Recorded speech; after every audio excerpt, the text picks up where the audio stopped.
শুরুতেই আমি milestone school and কলেজের বিমান দুর্ঘটনায় গভীর শোক ও দুঃখ প্রকাশ করছি। জাতির জন্য এটি গভীর বেদনার ক্ষণ। আমি এই ঘটনায় নিহতদের আত্মার শান্তি কামনা করছি। যারা এখনও হাসপাতালে চিকিৎসাধীন আছেন তাদের দ্রুত আরোগ্য কামনা করছি।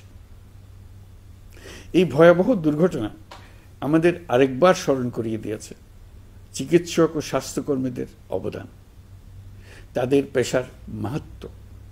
যখন চারপাশে শুধু আতঙ্ক, কান্না আর অজানা আশঙ্কা, তখন আপনারাই আমাদের আশার আলো।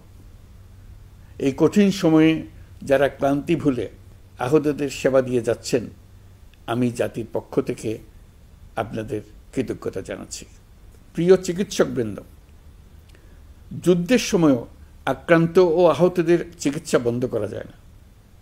এটা আন্তর্জাতিক আইনে স্বীকৃত।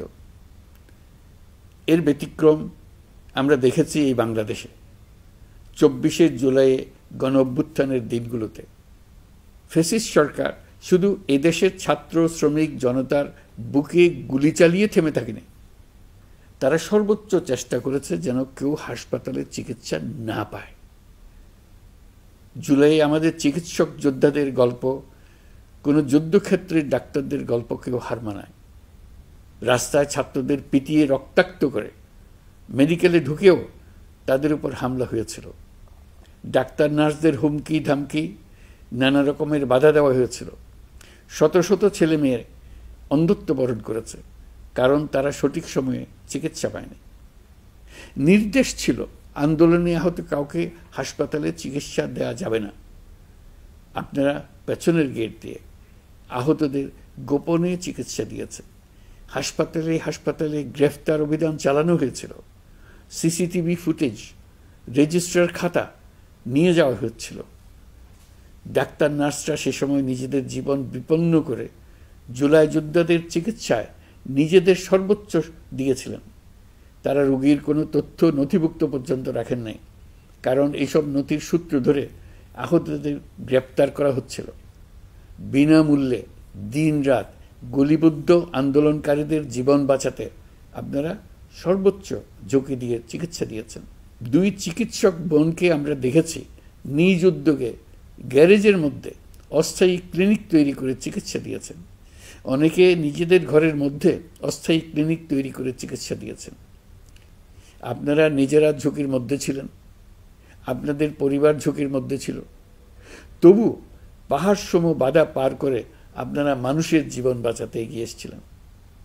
আহতদের জন্য রক্তের সংকট ছিল।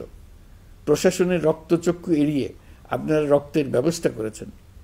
আহতদের পরিচয় গোপন রাখতে ব্যবস্থাপত্রে অন্য নাম, অন্য রোগের তথ্য উল্লেখ করে তাদেরকে পুলিশের কাছ থেকে আড়াল করেছেন। প্রাইভেট ডাক্তাররা স্ব-উদ্যোগে প্রশাসনের চোখ এড়িয়ে সরকারি হাসপাতালে গিয়ে গোপনে চিকিৎসা দিয়ে এসছেন। রক্ত দেওয়ার জন্য সরঞ্জাম সরবরাহ ছিল না, আপনারা নিজেরাই এগুলোর ব্যবস্থা করেছেন। অ্যান্টিবায়োটিক, পেইন কিলারের মতো ওষুধও আপনারা নিজেরাই সরবরাহ করেছেন।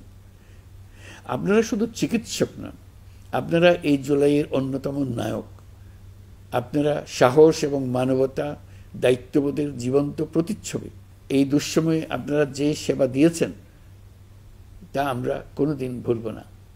আমি আশা করব আজকের আয়োজন থেকে নির্ভীক ও সাহসী ডাক্তার ও স্বাস্থ্যকর্মীদের গল্পগুলো উঠে আসবে, এদেশের সকল মানুষকে অনুপ্রেরণা যোগাবে। আমি আজ জাতির পক্ষ থেকে জুলাইয়ে কর্তব্য পালনকারী সকল স্বাস্থ্যকর্মী ও চিকিৎসকদের প্রতি কৃতজ্ঞতা ও শ্রদ্ধা জানাচ্ছি। আপনাদের সবাইকে ধন্যবাদ। আল্লাহ হাফিজ।